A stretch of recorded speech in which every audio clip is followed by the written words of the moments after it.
Good morning. So good to have you with me today. I'm Rita DiStefano and Director of Human Resources Consulting, and I am here to talk about our Easy Steps to a Successful Internship Program. I'm so happy to have you on board right now, and also to congratulate you for taking the interest in what an internship program can do for you and your company. It's an important process, it's an important program, and I think that anyone in human resources or in whatever positions that you hold at your company are going to agree that the cost of hiring and recruiting these days is really expensive and very hard to find. So having an internship program is more than successful for your company because you can plant a seed and go forward.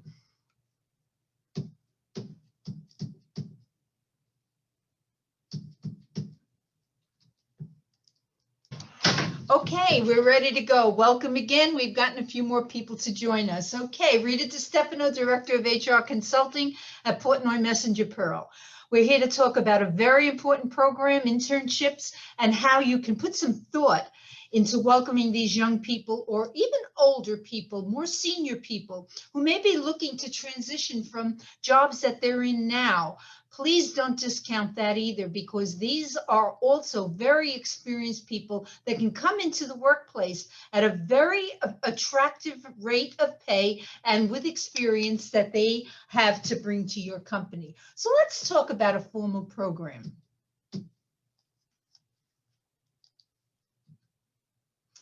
What is the big picture? How are we going to send the message? What are we going to do to set up and get started with the program? I think if you have an absolute roadmap on what you want to do with this program, it will help you, rather than saying, I think I need an intern. Where do I need? How do I need it? What am I paying them? Where am I going? This program today is going to help you set up something very formal, but yet not exactly hard to do.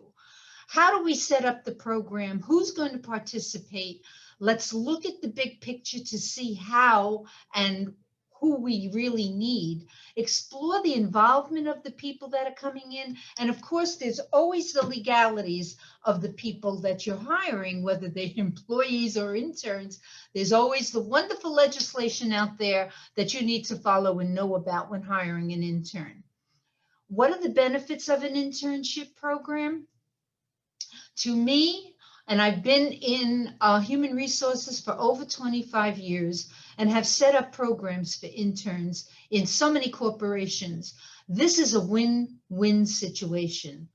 It helps you grow your own workforce and plant a seed in your company. So many of the interns that I have hired in a corporation that I worked for many years ago are probably still there, and they started as engineers, human resource people. They loved what they did. They had a chance to see what it was like to work in corporate America, and corporate America got to see their value, and they're still there. The commitment and loyalty, when you get somebody that's coming in that needs to learn, they become so loyal to your company. And it's also something that you want to promote within your company. It promotes a lot of positive culture. You build a potential candidate pool for future positions. You can get an intern and see what their strengths are. And sometimes the strengths of an intern turn out to be in another discipline that they even like better. It's all a testing environment, but it's definitely a win-win for everybody involved. I mentioned previously that the cost of recruitment can be very expensive. The benefit of this is that you're investing in an intern, you're investing in an interview, you're getting somebody to sit in your office to do some project work, and the cost of recruitment is definitely decreased in so many changes, in so many ways. The culture change of the company. People like to see interns in a company. Employees, other employees like to help out. You should incorporate the rest of the company in what you're doing. And so we can get these people up to snuff, and so that they can get viable jobs in corporate America. And you'd be surprised what a positive culture change you can have in your existing culture. Building building a reputation within the community. If you're hiring interns, and we'll talk about whether you want year-round or whether you want just summer or whatever. Of course, if you're hiring year-round, you're probably going to want to look at the local colleges that you have here on Long Island, especially. They are incredible colleges. And once you start hiring interns, if you want them year-round from local colleges, your company gets a name on campus. The community starts to recognize that XYZ is out there trying to teach, motivate, and cultivate the young people to stay here on Long Island. And you'd be surprised how your name attracts positive conversations within the community. How do you get started with an internship program? My biggest advice is to review the organization's needs and goals. Find out where in your organization, whether it be a large company, a small mom and pop, what are the projects? What are the things not getting done that we can possibly get an intern in, either for the summer or maybe long-term projects? What are the needs and the goals of your little, medium-sized, or large corporation? What departments have projects that are not getting out of the door because there's just no time? What do you want to accomplish? What are those projects geared towards? Is there a main reason for having to get them out the door? What departments, whether it's finance, marketing, human resources, what are the departments that are suffering, especially in this day and age, because of COVID and the lack of maybe some people coming to the office or on your work site or in your plant? What do you need to accomplish with an intern and an extra pair of hands on board? What are the types of disciplines, as I said? Is it the finance department that needs somebody to develop an Excel spreadsheet? Is it the marketing department? Is it human resources? Figure out and talk to your managers and supervisors. Send out a survey and say, we're asking to see if there's anything and what project you're working on. When do you want to get it out? Get a timeline and get a reason for hiring the intern in that particular department. What I've always felt best was to assign an administrator. Get somebody in your company. Again, I don't know the size of your company, but get somebody in your company that will actually monitor and keep charge of what's going on in the intern program, so that there is a go-to should there be any problems. Always important to get buy-in from top management. It is important for you to dialogue and converse with top management and tell them that this is your intent.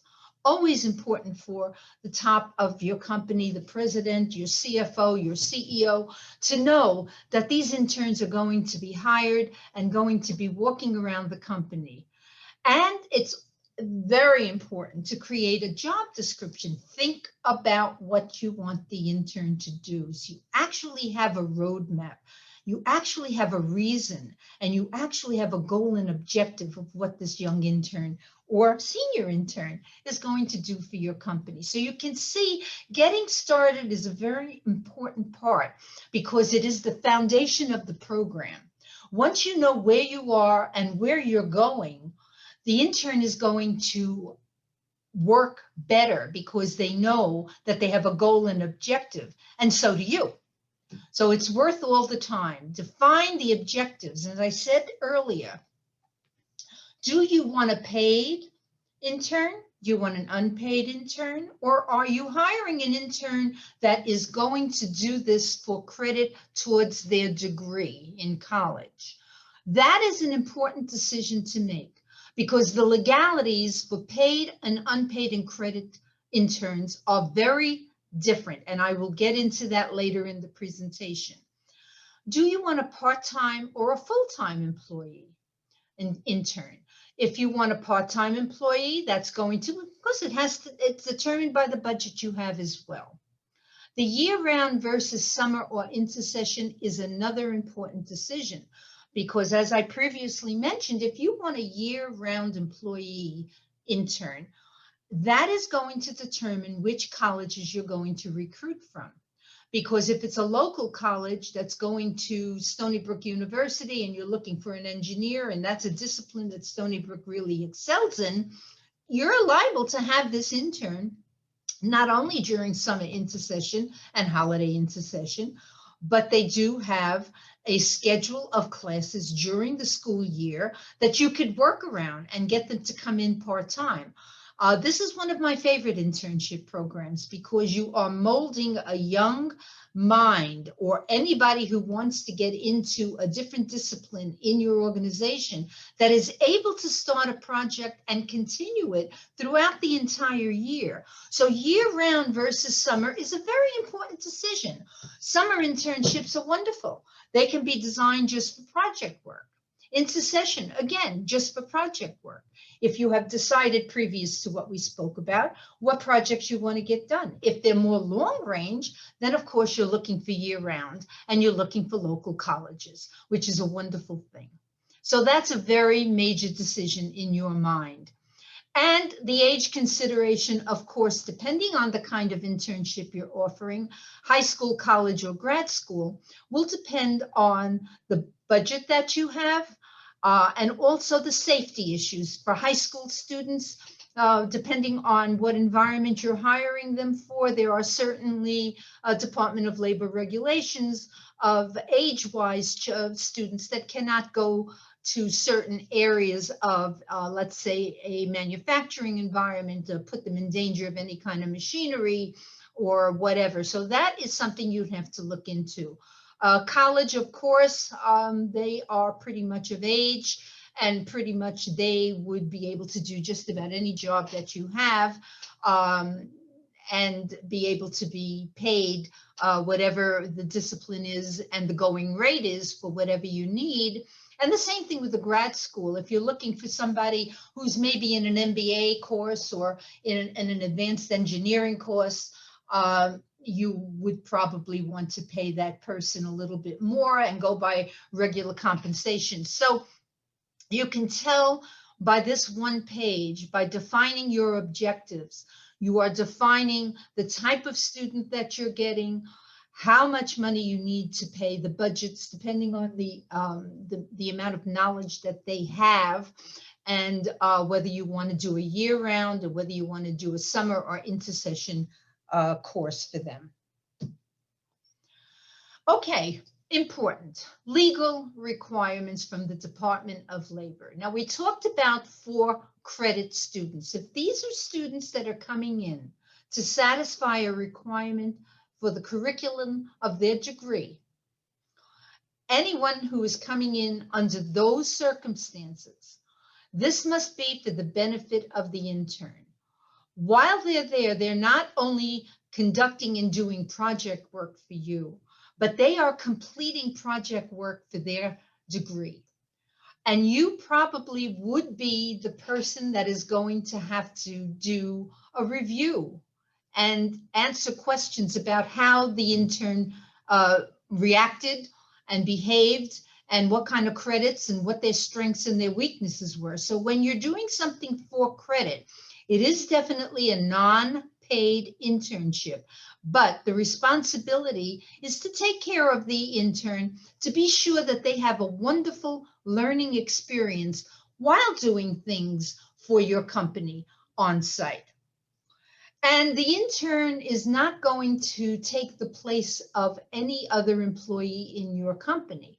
It is just an added certain person that is going to be there for the sake of learning the discipline chosen, whether it be finance or engineering or whatever. And they're not necessarily entitled to a job after this internship. And that really goes for any internship, whether it's for credit or not credit. All workers that come onto your site are eligible for workers' compensation, so be very aware of the fact that should any of these people, interns, come on your site either for credit or paid, should there be any kind of an accident on site, they definitely are under your workers' compensation policies. And if they're doing for credit, we're recommending you get proof of enrollment, that these interns are definitely have a curriculum that they need to satisfy, and that you see the proof of enrollment in any academic institution that they may say they're attending. So how will you recruit for these interns? Now, in the day of COVID now, everything is virtual. Career fairs, everything right now is online, although I need to tell you, I can see things are opening up to the point that you may even be able to go face to face with a lot of these interviews going forward. But right now, there is a lot of virtual recruiting. There are many career fairs that you can do online, virtual. The colleges have them. Get onto social media to see when the colleges are offering their career fairs. Pre-COVID, these career fairs were normally done on campus. I have been very successful with recruiting interns on campus at career fairs. Go there with your list of interns that you need, whether it be 1 or 21. Know the disciplines that you're going to hire for, and you'd be surprised how busy your table will get with young students coming to your company to ask about it. And be very prepared with flyers and information about your company, because interns are very interested in knowing where they're going and what they're doing before they get there. Networking, so important. In your company, whatever listservs you belong to, whatever organizations you belong to. I have alumni organization on this list. The networking is very valuable for you and the intern. I would get an email out on social media that you require an intern in your finance department, and you'd be surprised how many answers you would get with regard to that. Let's not underestimate getting to know your local college and high school counselors.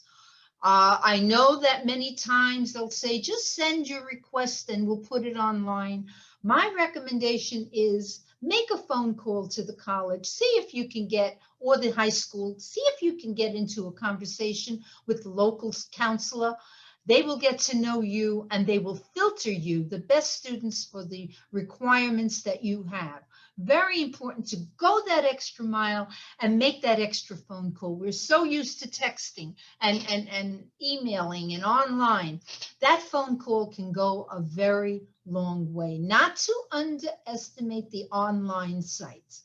They're also very important, especially in the day and age of COVID. I do recommend that you get busy on social media. I mentioned alumni organizations. They're wonderful in knowing who to call at certain universities here on Long Island or even elsewhere in the country. They will get you in touch with people who can possibly help you with some interns. Let's not forget your local religious organizations and churches and temples. They do have bulletin boards where you can post jobs, and people on a regular basis do look at those bulletin boards. Let's not forget that's another avenue. You need to explore and be inventive about where you're going for these interns, because everyone else is going in the same place. So think out of the box. And let's not forget friends and family. They have people that they know. They have people that they're networking with. They have a friend of a friend whose young student is looking for something. You may find very valuable candidates from members of your family and your friends. We talked about the 4-credit interns. So let's talk about the paid interns. So under FLSA, Federal Labor Standard Act, interns are considered employees. They're not any different than hiring anybody else.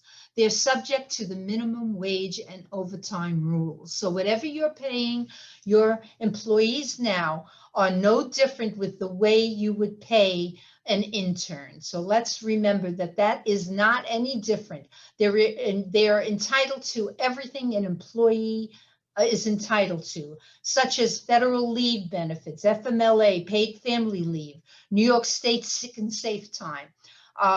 All of that is an entirely different webinar, but if you're HR savvy, you're going to know what I'm talking about, that these interns are definitely entitled to all of the federal leave benefits that any other employee in your company are entitled to. They're not subject to vacations. That's optional. So you don't have to give them anything but the sick safe time. They're not entitled to PTO or vacation or personal time. If you want to give them that, if you want them to accrue that, that is definitely a plus, but that isn't something that's mandatory. Let's talk about onboarding. Don't forget that these are new employees, just like any other new employees, and perhaps even more so needing some onboarding, formal onboarding when you do hire them on their first day. They are as wondering about what to expect as any other employee. Uh, Give them the respect that you would any other employee. Onboard them as if they were a new hire that you were hiring full time. A copy of the handbook would be wonderful. Let them get to know your policies and procedures. Um, Offering them a tour of the company, again, whether you're a large company or a small company, giving them the same respect that you would anybody else, introducing them around, show them the cafeteria, show them the restroom, and most of all, introduce them to your top management. I can remember my first job when the president of the company, it was a large company out in New York City at the time, walked past my office and stuck his head in and asked for somebody. I had no idea he was the president of the company. Don't let that happen to you. Young people or anybody new in your company should know who runs the company. And if you want to go that extra mile, it isn't a bad idea to have, if you're hiring more than one, to have maybe a small luncheon once, maybe when they first come in, and invite the president or some of the top people to sit and talk to these people. That conversation is so valuable, and it does help the culture of your company. It shows that you care, and that goes a very long way. As far as benefits are concerned, you need to talk to your broker to see if these people are entitled to any of the benefits that you're giving your other employees. I talked about onboarding, and be aware of the compliance documentation. Interns need to get the same paperwork that you would give any other employee. So if you go away with anything from this webinar, please understand that they are really considered full-time employees and do need to get all of the documentation that refers to 401k, all of the health benefit, the I-9s, 195, I said the handbook, the W-4. Now, paid family leave is something that comes out of their paycheck, and they can opt out of it because it's money that does come out, and they may not want it because they're not going to be there that long. If they don't want paid family leave, be sure to get the opt-out waiver. And I want to stop right now just to remind everybody that if you have a question as I'm speaking, please feel free to get into the chat room and put your questions up. I'd be very happy to answer them at the end of the webinar. So again, be aware of the compliance documentation that you need, and be sure when you're onboarding to get everything you need for their file, just as you would any other full-time employee. We talked briefly about this. Your administrator or coordinator who is taking care of hiring of the interns. Here at my firm, we have about 4 young people that just joined us last week. We have a coordinator here that is in charge of the young interns who will go to her should they wish to have a question, and they've also been assigned mentors. I think that is so very, very important. Be sure to greet and welcome them to the organization. Another story I had was a young person sitting every day with his coat on the back of his chair, and finally went over, somebody told me this story, went over to the young man and said, "Why aren't you hanging up your coat? It's been on the back of your chair all week." And he said, "Nobody showed me where the closet was." And he was too shy to even ask that. So you really need to understand what you're dealing with. So greet, welcome the interns, and show them around, show them where the closet is and the restrooms, and definitely where they can get a cup of coffee. What do you expect the intern to contribute to the organization? That should be something in your mind before they even step foot into your organization. What is it you're thinking that you want them to do? Important. And that is probably going to go hand in hand with the job description that we spoke about. Does this intern fit into the culture of the organization? Excuse me. And we know what that is. Every company has a heartbeat and a culture. And every person has a heartbeat and a culture. And sometimes they don't go together. I'm so sorry. Explore that. And you can tell whether or not this is going to be a fit. How can you measure? How do you talk about interpersonal skills? How do you find out how important they are to the position? So many of these young interns have had very little work experience. So the interview is going to take a very different turn. Discovering who they are without getting too personal in an interview, which still is a guideline for anybody that you're interviewing. But I think with an intern, it is very, very obvious that when they talk about the organizations they belong to in school, when they talk about the sports that they like or dislike, when they talk about the clubs that they're in or the positions they have in that club, I'm the leader of this, I'm the president of that, but I joined this, that gives you a very good idea of interpersonal skills. And of course, as they're speaking to you, you can get that idea too. If you're talking about somebody who's joining your human resources department, you may want somebody with a little bit more of an outgoing personality. If you're talking about somebody who's going to be working in your accounting department, you're going to be looking for different skills and personalities. So keep that all in mind when you're interviewing these interns.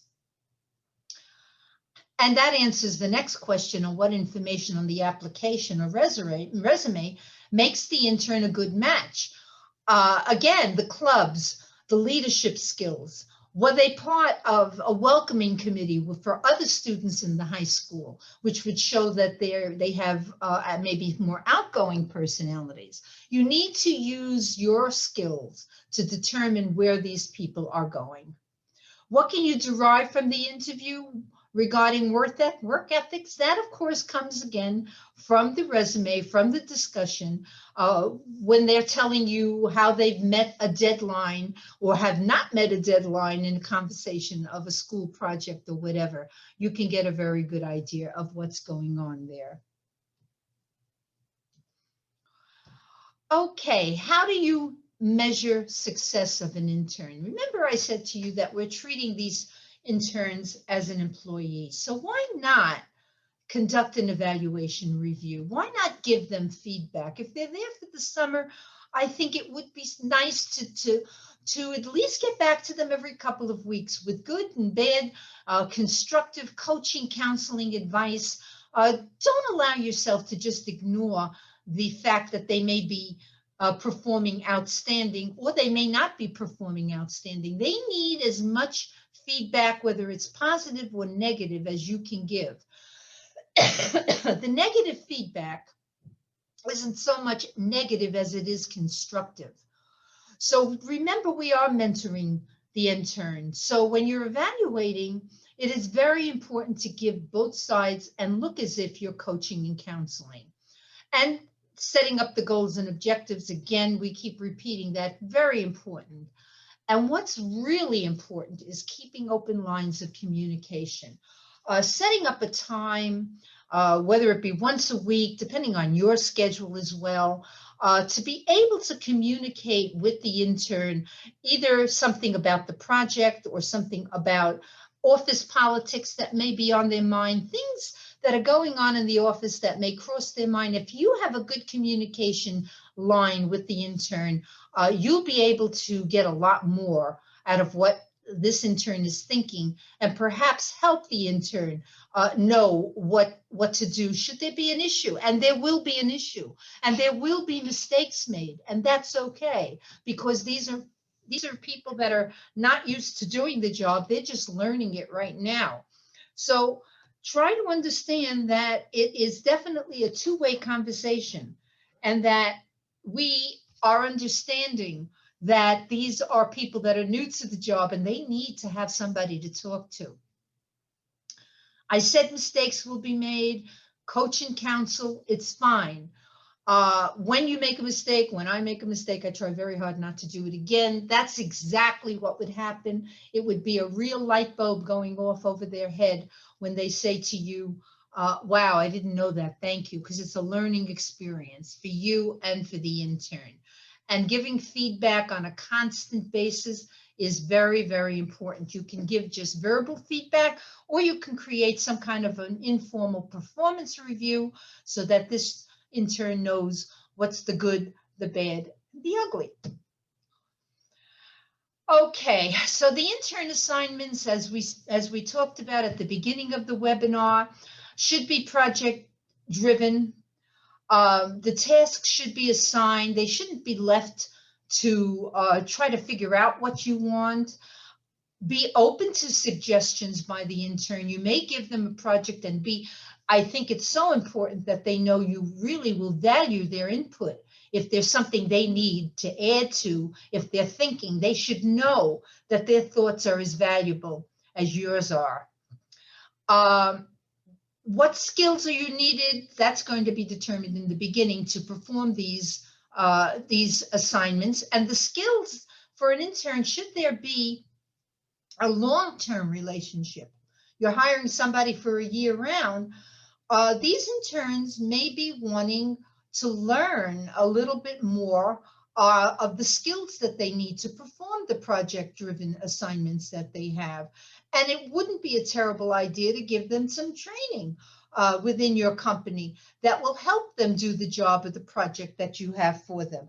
And they would really, really walk away with more training and information than they could ever get in a classroom. So include them with any training programs that may be going on in your company. Include them in some conference calls that you're having, or some meetings that you're having, or some Zoom meetings that you're having. Let them sit around, let them see what's going on, and let them see what a true experience it is, a true work experience it is to work at your company.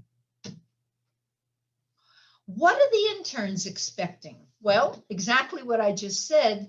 They're going to be loving to learn more because they're coming from an academic background. And we all know, we've all been there, that is absolutely not the same as working in an environment, office or work site or plant or manufacturing. They will learn skills in your organization they can never pick up in a classroom. So include them with that. And that is part of what they're coming to work for. Of course, they have compensation expectations as well. So be aware of what the going rate is for these interns. When you're hiring a grad student, may be different than if you're hiring somebody in the sophomore year of college. They're aware of compensation. We do have minimum wage laws, so you'll be aware of that as well. They are looking for mentor relationships. We've talked a lot about that. Think about who would be good at training and mentoring a young intern, and they're looking for more training. I think that it is a really rude awakening to a lot of these interns if you give them some training, that they could walk away saying, wow, I learned something here. The intern assignments are, again, a repeat of what we've talked about. Where they will be seated, which department they're going to be in. All of this page should be decided before the intern ever hits the ground walking. The mentor should get a little bit of training from you as well. That's someone that always has the responsibility for the student, the qualities, the patient care, and being patient and caring and identifying with the students so that they know that everything they do is acceptable, and the mentor should be very, very willing to give feedback on the project. And again, conversations and ongoing support for the students so that they know that they have somebody they can talk to. We talked about communication, meeting with your interns, having a one-on-one with them, talking about absolutely making sure they know what the company does, asking them what maybe they think the company can do better now that they have a little bit of experience there. Has the company met their expectations? Is there something that you could learn about going forward with future interns? And in intern meetings with upper management, I think an important thing would be it's somewhere along that learning experience that you set up some kind of a very short tete-a-tete or even a luncheon meeting with upper management. It will be a lasting memory for the intern. So as we wrap up the program, uh, important that you get these students into your organization so that you and they can grow. Let them know that you're there from the past things that we have talked about. Uh, how do you get started? We discussed all of the avenues that you can explore to find out where these interns are. Definitely, if you go into the STEM database, which is the science, technology, engineering, and math programs here on Long Island, they have a whole list of interns that are looking for jobs. Take a look at their database, see if you find anybody there. Again, as a review, work coordinators in high schools, important to get their names, know who they are, give them a call. They may very well have students ready, willing, and able to join your organization now. Career centers in the colleges, again, make a phone call, get to know people's names. If not, get online, a good way, a good avenue to find interns. Career fairs are virtual now, and they're also, hopefully we'll get back to putting them on site at the colleges, hopefully, and they do them more than once a year. We talked about networking, social media, and alumni organizations. So this is just a repeat and a reminder of what we have talked about.